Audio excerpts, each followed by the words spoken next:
Hello आणि नमस्कार. Growing Maugham या माझ्या यूट्यूब चॅनलमध्ये मी पल्लवी तुम्हा सगळ्यांचं स्वागत करते. तर सकाळीच काय केलं, आधी भांडी घासून घेतली आणि नंतर आंघोळ वगैरे आवरली. तर म्हणून मग भांडी जी आहेत तर ती लावायची राहिलेली, ओट्यावरची भांडी लावली आणि रिकामं करून घेतलं.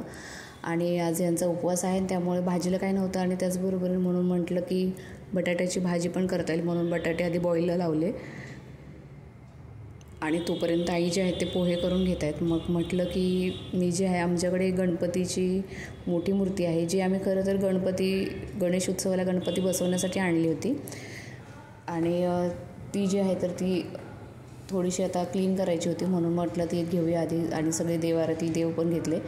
लहान मुलं आहेत घरात म्हणून काय केलं की देवारा जो आहे तर तो मंदिर असं प्रॉपर न करता असे ग्लास लावून घेतले आणि त्याच्यावरती आम्ही देवं ठेवतो थोडं उंचीवरती. हे जे गणपती बाप्पा आहेत हे पंचधातूचे आहेत. ते आम्ही टिटवाळवरून आणली होती आणि 2015 साली घेतली होती. त्यावेळेस त्यांनी एक सोल्युशन दिलं होतं, त्याने कॉटन लावून क्लीन करायचं. पण आता ते नाही आहे. आम्ही आता पितांबरीनेच बाप्पाला क्लीन करतो. तर मी थोडी पितांबरी घेतली आणि लिंबाची फोड घेतली, ज्याने थोडंसं रब करता येईल म्हणून. तर गणपती बाप्पा क्लीन करून घेतले. पाठीमागे तुम्हाला दिसत असेल की जे आपले चांदीचे देवक आहेत तर ते मी काय केलेले आहेत एका फ्रेममध्ये करून घेतलेत, कारण प्रॉपर मंदिर नसल्यामुळे ते असे खाली ठेवावे लागतात. त्यापेक्षा म्हटलं फ्रेम करून घेऊयात आणि ते व्यवस्थित आणि क्लीनही राहतात. तर गणपती बाप्पांना स्वच्छ करून घेतलं. तर गणेशोत्सवासाठी गणपती बाप्पा हे आम्ही आणले होते, पण आम्हाला ब्राह्मणांनी सांगितलं की तुम्हाला प्राणप्रतिष्ठा करण्यासाठी छोटीशी मूर्ती तरीसुद्धा आणावीच लागेल. तर आमचा आणण्यामागचा उद्देश होता की आपल्याला विसर्जन करायला लागू नये, पण त्यावेळेस आम्हाला एवढं काही माहिती नव्हतं. त्यानंतर बाकीचे देव जे आहेत तर ते सुद्धा क्लीन केले पितांबरीने, आणि ज्या फ्रेम्स होत्या देवाच्या तर त्या ज्या आहेत त्या पुसून घेतल्या. गणपती बाप्पांना आपल्या जागी ठेवलं आणि रुद्र जो आहे तर तो आजूबाजूलाच होता. त्याला जे आहे तर ते खूप छान वाटतं देवपूजा करायचं वगैरे. तर त्याला घेऊन बाकीचे जे बाप्पा जे आहेत तर ते ठेवले जागेवरती. आणि आमच्याच कुंडीमध्ये जास्वंदाचं छान लाल रंगाचं फूल आलं होतं, तर ते रुद्राच्या हाताने ठेवलं. रुद्राला खूप छान वाटतं.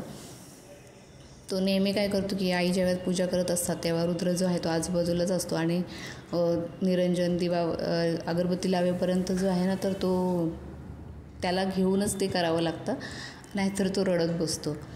तर मग नाश्ता वगैरे झालेला, म्हणजे बाकीच्यांचा करून झालेला होता. आणि रुद्रसुद्धा जो आहे तर मी देवपूजा करत होते त्यावेळेसच तो उठला होता ना, म्हणून रुद्राचा सुद्धा नाश्ता बाकी आहे. तर देव वगैरे जागच्या जागी ठेवले आणि त्याच्यानंतर जे आहे तर रुद्र आणि मी जे आहे ते नाश्ता करायला घेणार आहोत.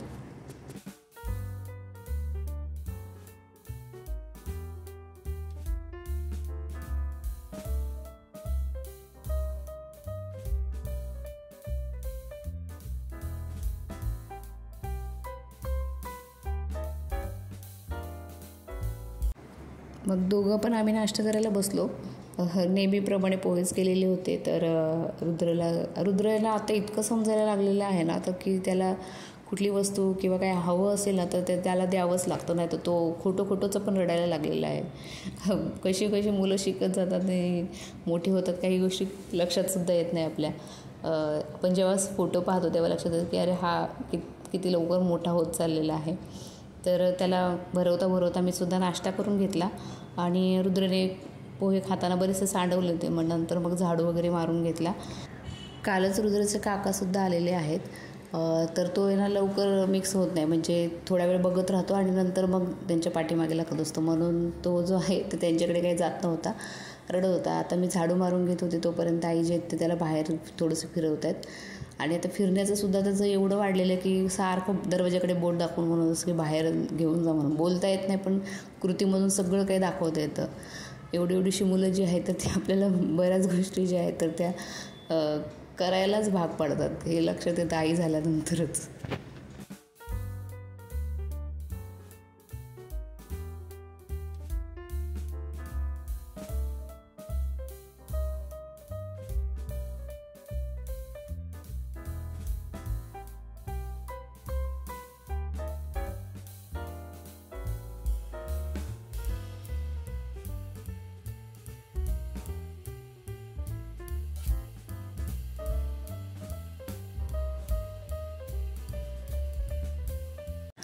रुद्रची अंघोळ बाकी होती. म्हटलं आधी काय करते, किचन ओटा क्लीन करून घेते. नाश्ता वगैरे झालेला होता. थोडीशी भांडी आहेत तर ती घासून घेता येतील आणि दुसरीकडे जे आहे तर रुद्रसाठी पाणी जे आहे तर ते ठेवता येईल. बटाटे बॉईल करून झालेले होते. मग आता फक्त भाजी वगैरे करायची आहे. रात्रीचा बराचसा स्वयंपाक तसाच आहे. रुद्रचे पप्पा आणि काका दोघेही काही जेवले नव्हते. बऱ्याचशा चपात्या वगैरे सगळं तसंच आहे. भाजीसुद्धा तशी आहे तरीसुद्धा मग बटाट्याची सुकी भाजी, भात वगैरे लावायचा आहे. तर म्हटलं आधी सगळं करण्याच्या आधी क्लीन करून घेऊया किचन ओटा. आणि रुद्राला पहिली आंघोळ घालावी लागेल, नाही तर तो फार चिडचिड करतो. त्याच्यामुळं मग पहिल्यांदा किचन ओटा जो आहे तो क्लीन करताना आधी शेगडी काय केली, मी तर नेहमीच तसंच करायला घेतलं की पहिल्यांदा घासून घेते आणि मग ओल्या कपड्यानेच पुसते. पाणी वगैरे नाही टाकत त्याच्यावरती जास्त. रुद्राचे पाणी ठेवून झाल्यानंतर साईड बाय साईड मी काय केलं, मग थोड्या वेळ, आता काय झालं उन्हाळा आहे तर पाणी लवकर गरम होतं. मग जास्त वेळ पाणी बॉईल करण्यात ठेवायची पण काही गरज पडत नाही. भांडी घासून घेतली बाजूला थोडीशी आणि मग रुद्राला आंघोळ घालायला घेतलं. तर रुद्र जो आहे तो त्याच्या काकांसोबत आजीसोबत बसला होता, खेळत होता. बॉल जो आहे तो एवढा मोठा आहे पण खेळायला फार जमतो आम्हाला. त्याच्या मागे मागेच पळत राहतो बॉलच्या. तर बटाटे जे आहेत तर ते काढून घेते. रुद्राची आंघोळ घालून झालेली आहे. आणि त्याचबरोबरीने एक साईडला जो आहे तो भात लावून घेते.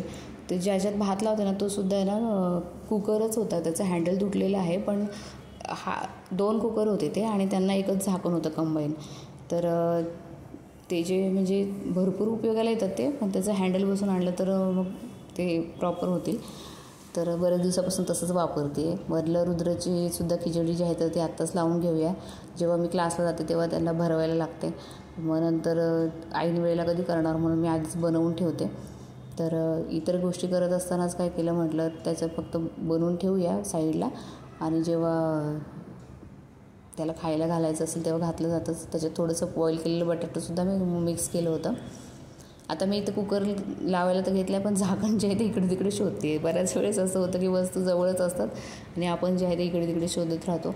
बटाटे जरा जास्तच बॉईल झालेले होते तर 2 खिचडीसाठी ठेवले आणि बाकीच्याची भाजी करून घेते. म्हटलं भाजीसाठी जो आहे तो लसूण सोलून घेते आणि छोटासा खलबत्ता आहे माझ्याकडे, तो खूप छान आहे, कामाला येतो तो आणि वजन पण त्याचं चांगलंच आहे, जड आहे, स्टीलचा आहे तो.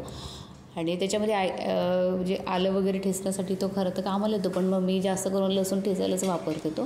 आणि आलं ह्या भाजीमध्ये आपण आलंसुद्धा घालून शकतो, अद्रक, पण मी ह्याच्यामध्ये आता फक्त लसूण आणि मिरचीच घेतलेली आहे. पहिल्यांदा तेलामध्ये कढीपत्ता जो आहे तो घेतला आणि त्याच्यानंतर आलं नव्हतं घेतलं, सॉरी, मी मिरची आणि जे लसूण आहे तर ते ठेचून घेतलेलं टाकलं, जिरे मोहरी टाकली आणि बटाटे आणि कोथिंबीर वगैरे घालून मीठ जे आहे तर मी माझं मिठाचा अंदाज जो हातानेच घालता येतो मला, तर ते मीठ वगैरे घालून घेतलं. भाजी झाली ती झाकून ठेवली. त्यानंतर जे आहे ते यांचं साबुदाणा करून घेते. तर त्याच्यासाठी थोडंसं तूप जे आहे तर ते घेतलेलं आहे. त्याच्यात आता मिरच्या ज्या आहेत तर ते मी कापूनच घातलेल्या आहेत, मिक्सरमधून नाही काढलं. आणि बटाटे वगैरे घातले. साबुदाण्याची खिचडी आहे तर ती साबुदाणा टाकला आणि त्याचबरोबरीने शेंगदाण्याचा कूट वगैरे घालून व्यवस्थित घालून घेतली. चपात्या बऱ्याच होत्या, म्हटलं रात्रीच्या तर त्या ज्या आहेत त्या गरम करून घेता येईल थोडंसं तूप वगैरे लावून. तर रुद्र तोपर्यंत माझ्या मागेच करत होता. बाजरीच्या भाकरीचं हे तुम्ही नक्की करून बघा. शिळी भाकरी होती तर तिचे तुकडे केले, त्याच्यामध्ये थोडंसं तेल टाकलं आणि मीठ वगैरे घालून गरम तव्यावरती कडक होऊन दिलं. ते खूप छान लागतं, टेस्टी लागतं. तर आजच्या व्लॉगमध्ये इतकंच. बाय बाय, भेटूया नवीन व्लॉगमध्ये.